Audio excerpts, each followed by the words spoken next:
Most welcome to our channel. Most welcome to our NCERT Best Notes with Best Explanation playlist series. Today we will discuss NCERT Class 6 History Textbook Our Past 1. What is Our Past 1? Book name is Our Past 1. Now chapter 1 is what? What, where, how and when. What, where, how and when. This chapter begins with This chapter is an introductory chapter.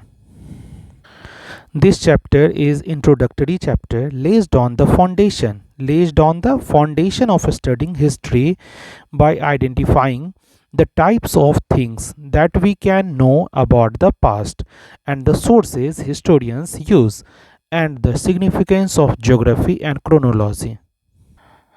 Chapter 1 में हम लोग को क्या पढ़ना है? Class 6 के first chapter में what, where, how and when जो चैप्टर है हिस्ट्री का फर्स्ट चैप्टर, इसमें क्या पढ़ना है हम लोग को? दिस चैप्टर इंट्रोडक्टरी चैप्टर के रूप में है. ये जो चैप्टर है इंट्रोडक्शन के रूप में है. फाउंडेशन, क्या चीज़ का फाउंडेशन दे रहा है? स्टडिंग हिस्ट्री, कैसे हम लोग स्टडी करते हैं हिस्ट्री, क्यों करते हैं study history. Identifying the types of things, identify करता है टाइप्स ऑफ थिंग्स, यानी थिंग्स के कितने टाइप होते हैं. That we can know about the past, हमको पास्ट के हम लोगों को पास्ट के बारे में क्या क्या चीज़ जानना है आइडेंटिफाई करता है. टाइप्स ऑफ थिंग्स को and sources of historians use, जो सोर्स हिस्टोरियन यूज़ करते हैं उसके बारे में बताता है. And significance of geography and chronology, geography का क्या सिग्निफिकेंस है, क्या इंपॉर्टेंस है. और क्रोनोलॉजी, क्रोनोलॉजी क्या होता है? Chrono means time, logy means study, time का स्टडी कैसे करते हैं. Chrono means times and logy means study, यानी क्रोनोलॉजी को हम लोग समझेंगे, ज्योग्राफी का सिग्निफिकेंस समझेंगे इस चैप्टर में. पास्ट के बारे में क्या क्या पढ़ते हैं, टाइप्स ऑफ थिंग्स कैसा होता है, सोर्सेज कौन कौन सा हिस्टोरियन यूज़ करते हैं, इन सबों के बारे में इस चैप्टर में जानकारी मिलेगी. एक तरह का इंट्रोडक्शन का चैप्टर है ये. हिस्ट्री कैसे पढ़ते हैं, क्या इंपॉर्टेंट होता है, इसमें क्या क्या चीज़ पढ़ना है, कैसे ये ज्योग्राफी से रिलेटेड है, और क्रोनोलॉजी क्या होता है, सोर्सेज कौन कौन सा हिस्टोरियन यूज़ करते हैं, ये सब हम लोग पास्ट के बारे में जानेंगे. Now the first topic is where did people live, लोग कहाँ रहते थे. Where did people leave.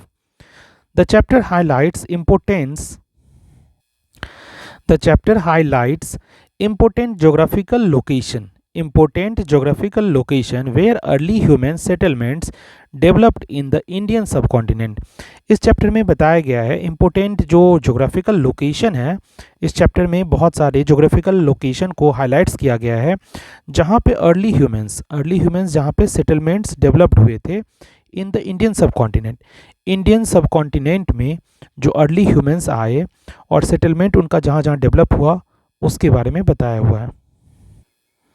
The chapter highlights important geographical location where early human settlements developed, जहाँ early human settlement जो है ना डेवलप हुए इंडियन सब कॉन्टिनेंट में. देखते हैं कौन कौन सा वो जगह है, कौन कौन सा वो जोग्राफिकल लोकेशन है जहाँ जहाँ अर्ली ह्यूमन सेटलमेंट हुए. देखते हैं इंडिया में.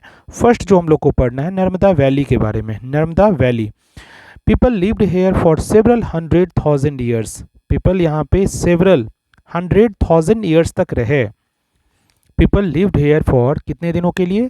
सेवरल, अनेकों 100 हजारों सालों तक. लोग यहाँ लाखों साल तक रहे, 100,000 ईयर्स तक रहे. And they were skilled gatherer, वो कैसे लोग थे? स्किल्ड गैदरर्स थे.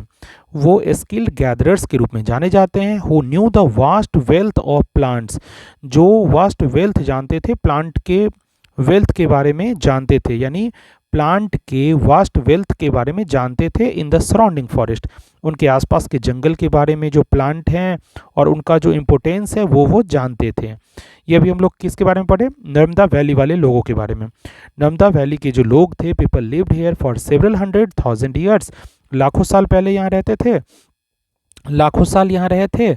और दे वेयर स्किल्ड गैदरर्स, वे कैसे लोग थे? स्किल्ड गैदरर्स लोग थे. Who knew the vast wealth of plants in the surrounding forest, surrounding आसपास का जो फॉरेस्ट था उसके वास्ट वेल्थ के बारे में, प्लांट के इंपोर्टेंस के बारे में वो जानते थे. नाउ सेकेंड हम लोग जोग्राफिकल लोकेशन कौन सा देखेंगे? Sulaiman and Kirthar range. Sulaiman and Kirthar hills जो है उनके बारे में देखेंगे, जो कहाँ पे लोकेशन है, नॉर्थ वेस्ट में। दिस एरिया इज सिग्निफिकेंट, ये सिग्निफिकेंट एरिया क्यों है, because women and men first began to grow crops, यहीं के जो वुमेन और मेन हैं सबसे पहली बार first began to grow crops, crops को उगाना सीखे थे। सुलेमान एंड किरथार हिल्स के बारे में क्यों इंपॉर्टेंट है पढ़ना, नॉर्थ वेस्ट में इसका लोकेशन है। एंड इस एरिया के जो इस एरिया का जो सिग्निफिकेंट है वो क्यों है, क्योंकि वेमेन और मेन जो हैं first began to grow crops करना ना पहली बार वो सीखे, such as wheat and barley, wheat और बार्ली जो है सबसे पहले उगाना यहीं पे सीखे थे लोग। About 8000 years ago, 8000 years ago की बात है, ये जो बात अभी हम लोग डिस्कस कर रहे हैं ये 8000 ईयर्स अगो की बात है। Now people also began rearing animals, यहाँ लोगों ने जानवरों को पालना भी सीखा, रियरिंग एनिमल्स भी सीखा, like sheep gods and cattle, ये सब पालना लोगों ने सीखा। एंड लिव्ड इन विलेजेस, लोग गांव में रहने लगे। यानी सुलेमान एंड किरथार हिल्स जो है उसके बारे में हम लोग क्या इंपॉर्टेंट पार्ट देखें, सिग्निफिकेंट इसलिए है क्योंकि वुमेन और मेन ने पहली बार ग्रो क्रॉप्स करना सीखा, व्हीट एंड बार्ली उन्होंने ग्रो किया, और 8000 ईयर्स अगो की ये बात है। और पीपल यहाँ पे एनिमल को भी रियर करने लगे यानी पालने लगे, सीप गॉड्स एंड कैटल को वो पालने लगे और विलेज में रहने लगे। These are the important part of Sulaiman and Kirthar hills. Now third जो हम लोग को पढ़ना है कौन सा लोकेशन है, गारो हिल्स जो नॉर्थ ईस्ट में है, एंड विंध्यास जो सेंट्रल इंडिया में है। गारो हिल्स जो नॉर्थ ईस्ट वाले पार्ट में है इंडिया में, एंड विंध्यास जो सेंट्रल इंडिया में है। These were other areas where agriculture developed, ये अदर एरियाज़ हैं जहाँ पे एग्रीकल्चर डेवलप्ड हुए, ये और भी इलाका हैं एरियाज़ हैं जहाँ पे एग्रीकल्चर डेवलप्ड हुए। Rice was first grown, rice सबसे पहले ग्रोन किया हुआ जो ग्रेन है ना, राइस वाज फर्स्ट ग्रोन, सबसे पहले इन रीजन्स में उपजाया गया। Regions north of the Vindhyas, यानी विंध्यास के नॉर्थ में सबसे पहले ना राइस ही ग्रोन किया गया था। तो अभी हम लोग पढ़ रहे थे गारो हिल्स जो कि नॉर्थ ईस्ट में है और विंध्यास जो कि सेंट्रल इंडिया में है। यहाँ पे क्या हुआ कि ये अदर एरियाज़ हैं जहाँ पे एग्रीकल्चर डेवलप्ड हुआ था, और राइस जो है फर्स्ट ग्रोन जो ग्रेन है वो है इस रीजन का। विंध्यास के नॉर्थ में ये रीजन जो है यहाँ पे राइस फर्स्ट बार ग्रोन हुआ था।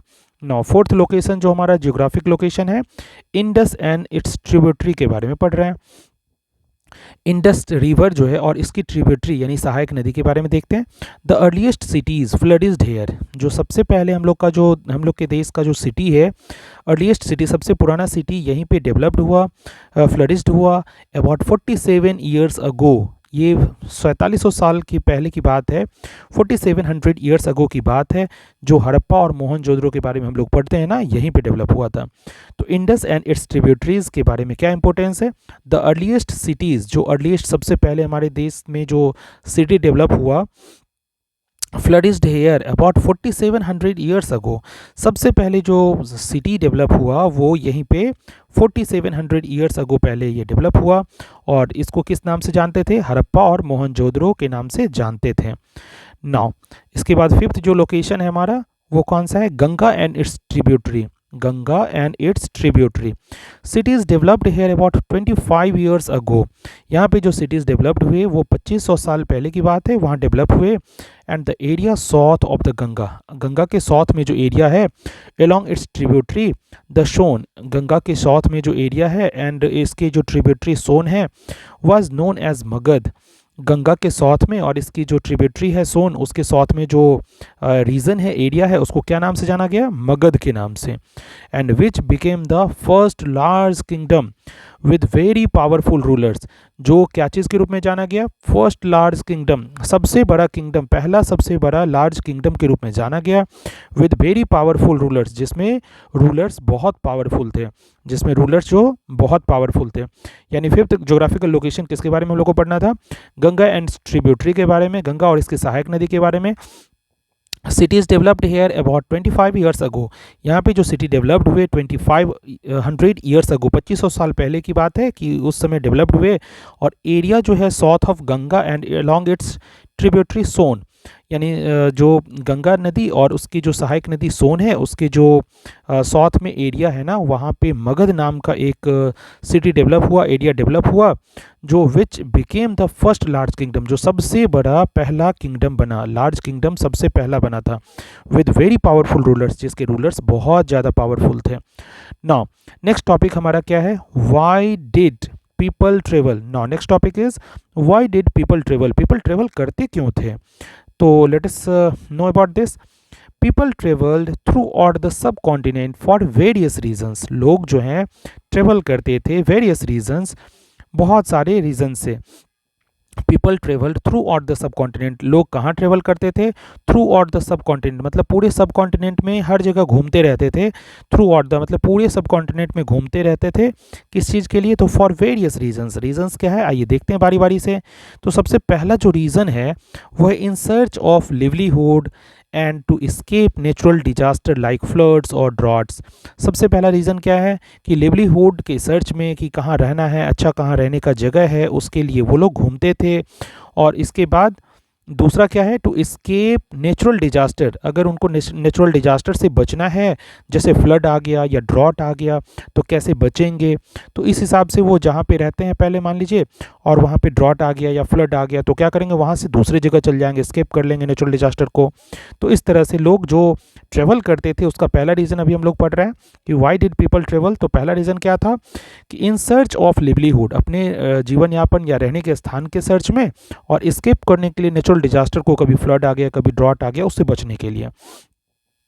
ना सेकेंड जो रीज़न है वो क्या है, men marched in armies conquering other lands, conquering others land. Men march करते हैं आर्मीज़ में, मेन ना उस समय मार्च करते थे आर्मीज़ में, और कॉन्क्वायर करते थे अदर लैंड को, मतलब आर्मीज़ में आगे बढ़ते थे बन के, और दूसरे के लैंड को कॉन्क्वायर कर लेते थे, मतलब वो जीत लेते थे। तो फिर वो इस कारण से भी ट्रेवल करते थे, यानी मार्चिंग करने के लिए भी ट्रेवल करते थे, कॉन्क्वरिंग करने के लिए भी ट्रेवल करते थे। नौ थर्ड जो पार्ट है वो क्यों ट्रेवल करते थे, मर्चेंट्स ट्रेवल्ड विद कारावान्स और शिप्स कैरिंग वैल्यूएबल गुड्स। और मर्चेंट टाइप के लोग जो होते थे वो ट्रेवल क्यों करते थे, तो कारावान से ट्रेवल करते थे, अपने शिप के साथ ट्रेवल करते थे, कैरिंग करते थे अपने साथ वैल्यूएबल गुड्स। तो ये ध्यान रखना है, मर्चेंट टाइप के जो लोग हैं ट्रेवल क्यों करते थे, अपने कारावान्स के साथ और शिप्स के साथ ट्रेवल करते थे, और कैरिंग करते थे उसमें वैल्यूएबल गुड्स, और अपने वैल्यूएबल गुड्स को एक जगह से दूसरी जगह ले जाने के लिए ट्रेवल करते थे, वो ट्रेडिंग करने के लिए भी ट्रेवल किया करते थे। नाउ फोर्थ जो हमारा रीज़न है वो क्या है, religious teachers travel to share their teachings. जो रिलीजियस यानी धार्मिक जो टीचर्स थे, जो रिलीजियस टीचर्स थे, ट्रेवल करते थे क्यों, कि शेयर करने के लिए अपनी टीचिंग को, उनके पास जो नॉलेज है, उनका जो नॉलेज है वो शेयर करने के लिए अपने टीचिंग्स को। तो religious teachers travel to share their teachings, अपने टीचिंग को शेयर करने के लिए रिलीजियस टीचर जो है ट्रेवल करते थे।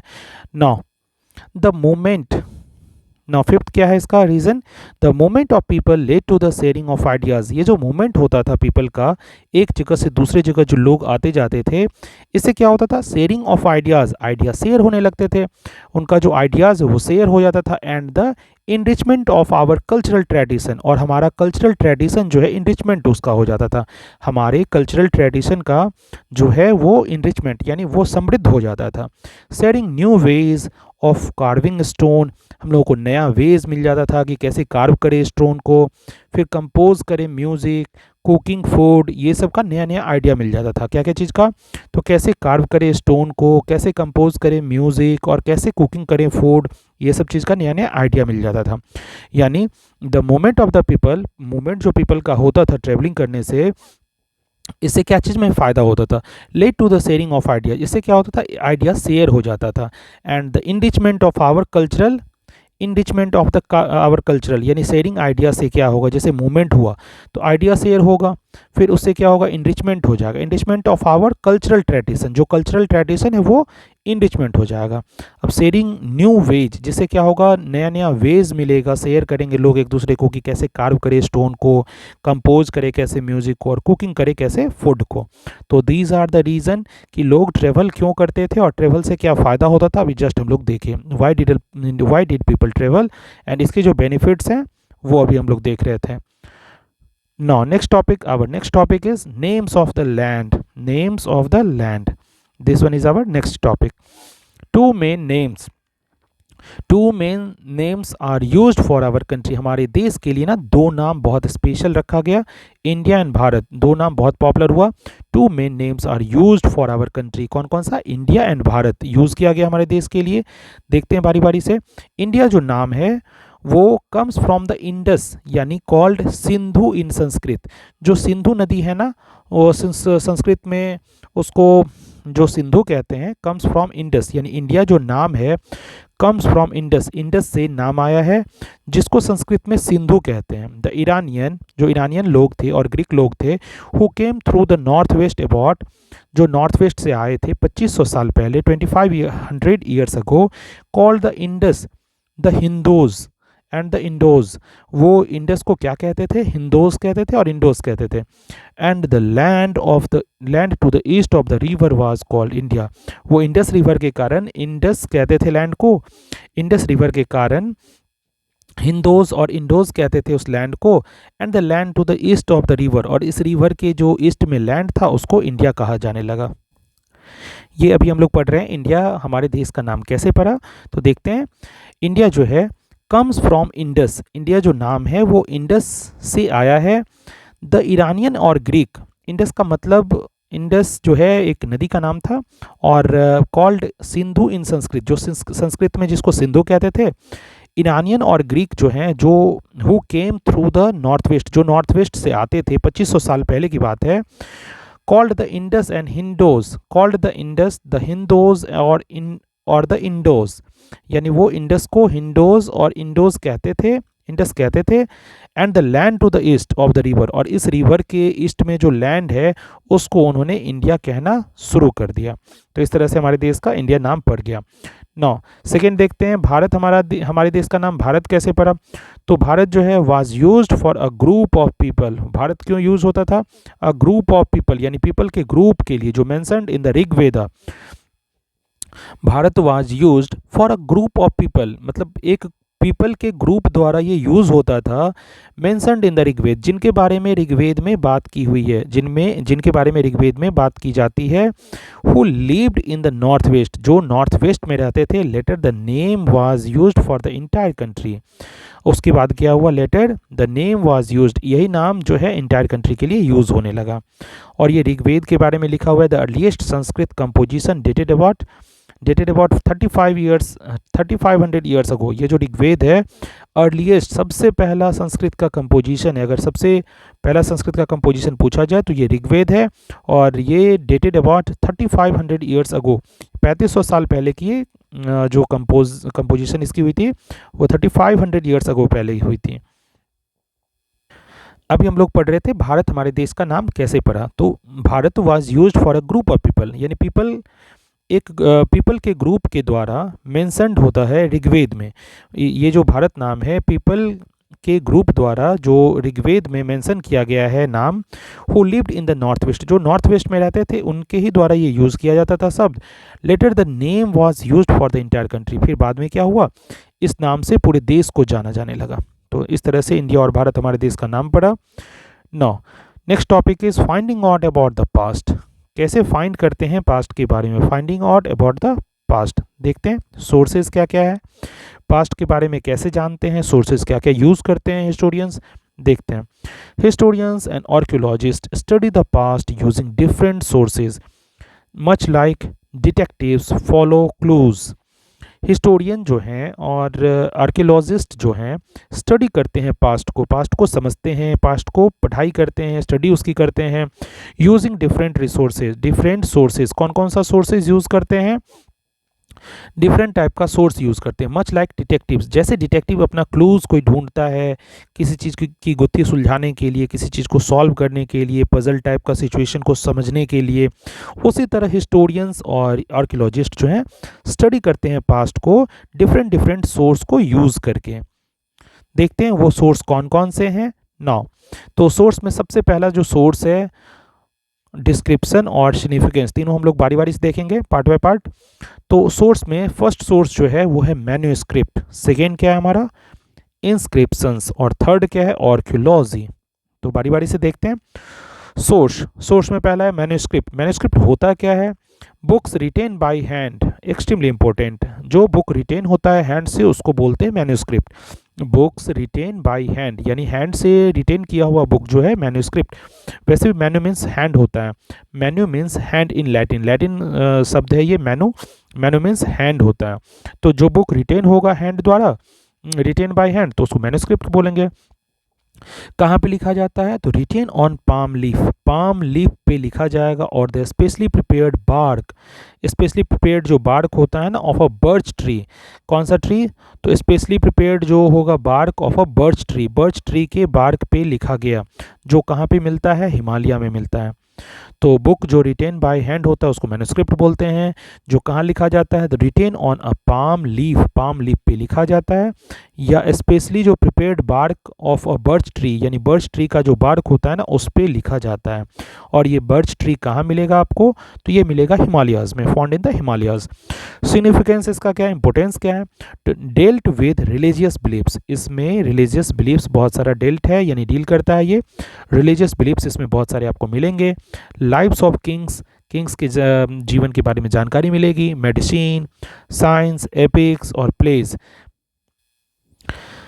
Dealt with religious beliefs, lives of kings, medicine, science, epics and plays, इनके बारे में आपको जानकारी मिलेगी। ये हम लोग किसके बारे में पढ़ रहे हैं, मैन्यूस्क्रिप्ट के बारे में। मैन्यूस्क्रिप्ट हैंड द्वारा लिखा था। Manuscript books written by hand यानी हैंड द्वारा लिखा जाता था, हैंड से लिखते थे। क्या चीज़ पे, पाम लीफ पे या bark of a birch tree पे, स्पेशली प्रिपेयर्ड जो bark of a birch tree है जो उसी पे लिखते थे। वो कहाँ मिलता था, हिमालयाज़ में। नौ इंस्क्रिप्शंस का देखते हैं। Writings engraved on relatively hard surface, जो राइटिंग जो है इनग्रेव्ड होता है क्या चीज़ पे, हार्ड सरफेस पे, सच एज स्टोन या मेटल पे। यानी कभी अगर कोई चीज़ यानी पत्थर पे या मेटल यानी धातु पे, जैसे कि आयरन वगैरह पे, पिलर वगैरह पे लिखा हुआ कुछ मिले, दैट इज़ उसको क्या कहते हैं, इंस्क्रिप्शन कहते हैं। मैन्यूस्क्रिप्ट क्या था, वो हाथ से लिखा जाता था पाम लीफ पे या bark of a birch tree पे, लेकिन ये इंस्क्रिप्शंस क्या है, राइटिंग्स इनग्रेव्ड, जिसको कुरेदा जाता है, जिसको गड्ढा बना के लिखा जाता है, खुरच के लिखा जाता है, दैट इज कॉल्ड इनग्रेव्ड। तो writings engraved on relatively hard surface, जो हार्ड सरफेस पे हम लोग इनग्रेव्ड करके लिखते हैं। हार्ड सरफेस क्या क्या हो सकता है, स्टोन हो सकता है और मेटल हो सकता है, तो इसको क्या कहते हैं, इंस्क्रिप्शंस।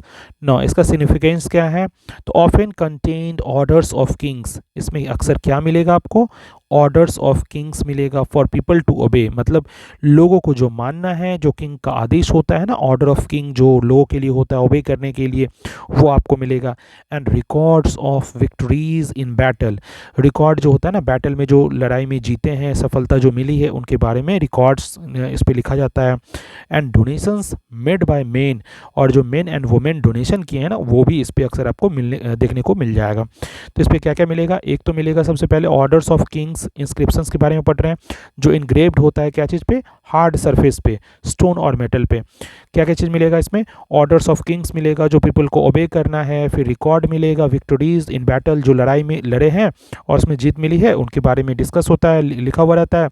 और तीसरा क्या चीज़ मिल सकता है, डोनेशन जो मेड बाय मेन और वुमेन होता है उसके बारे में आपको लिखा हुआ मिलेगा। ये तो था इंस्क्रिप्शन।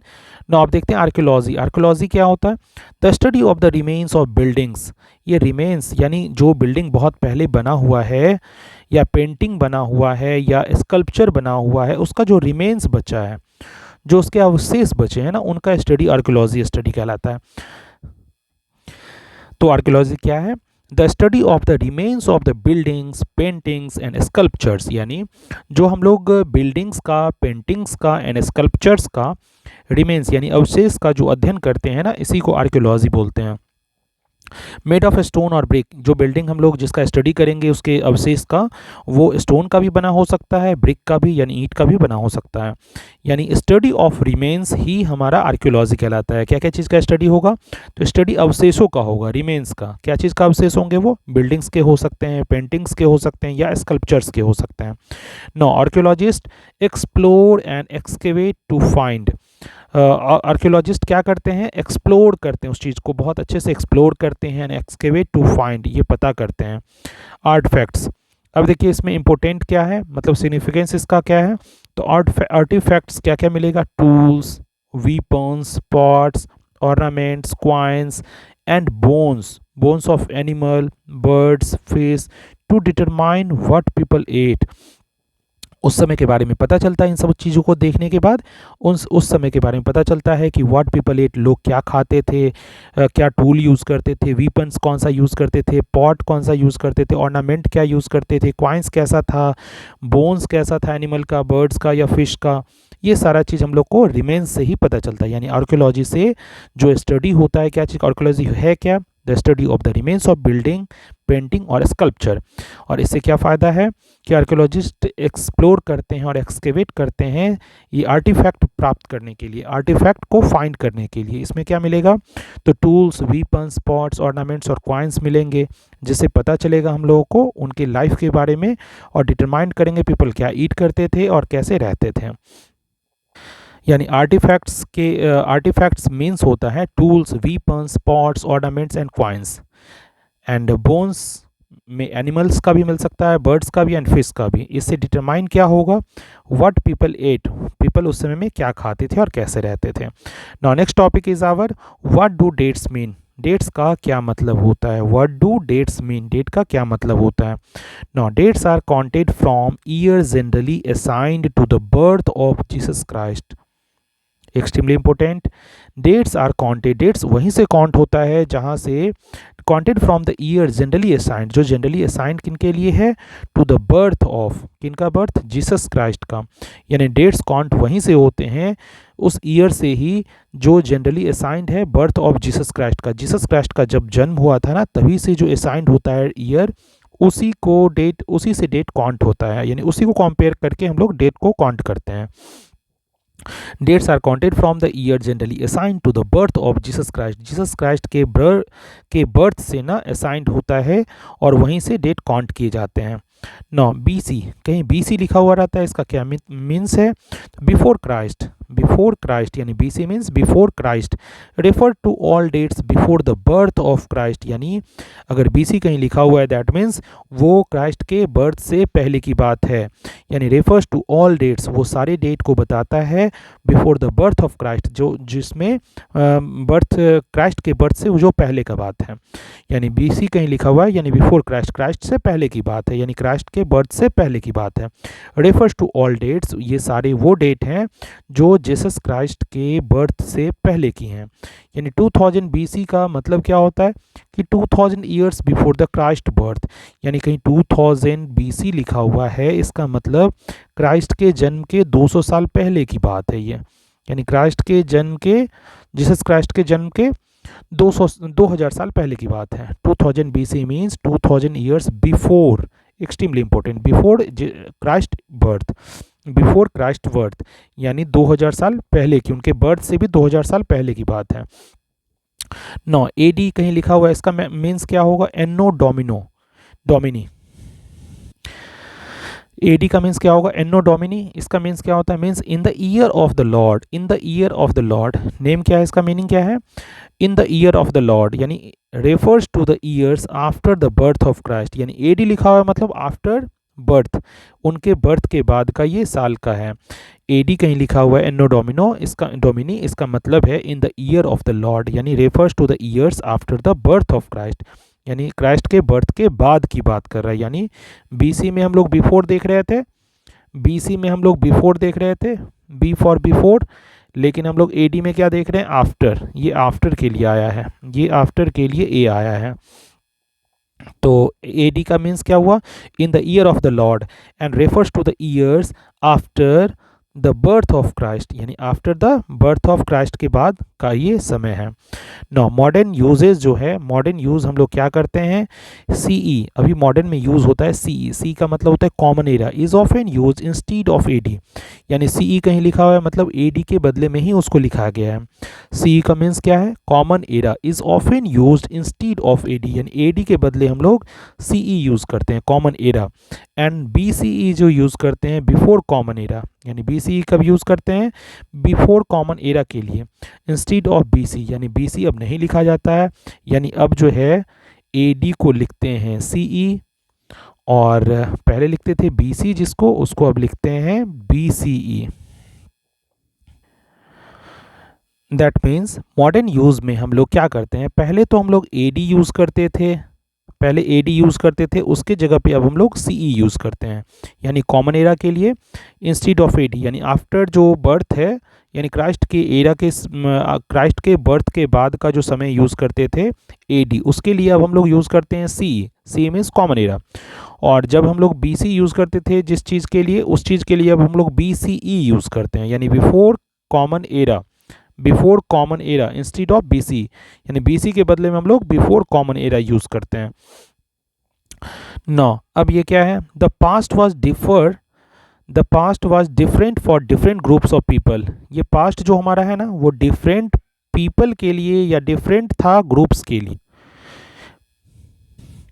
पास्ट जो है सबके लिए डिफरेंट डिफरेंट था, पीपल के डिफरेंट ग्रुप के लिए पास्ट डिफरेंट डिफरेंट था। इसीलिए तो इस चैप्टर का नाम द लाइव्स ऑफ फार्मर, इसीलिए इस चैप्टर का नाम आवर पास्ट लिखा हुआ है। क्यों ऐसा, देखिए इसको क्यों कहते हैं। तो the lives of farmers and herders deferred from those of the Kings and queen's. जो हम लोग पढ़ते हैं, या कभी कभी अभी अभी का समय हो या पहले का समय हो, सबका पास्ट अलग होता है। फार्मर का लाइफ अलग होता है, हर्डर का लाइफ अलग होता है, और किंग्स का लाइफ अलग होगा, क्वींस का लाइफ अलग होगा, तो उनके पास्ट भी अलग होंगे। तो इसीलिए इस चैप्टर का नाम आवर पास्ट लिखा हुआ है।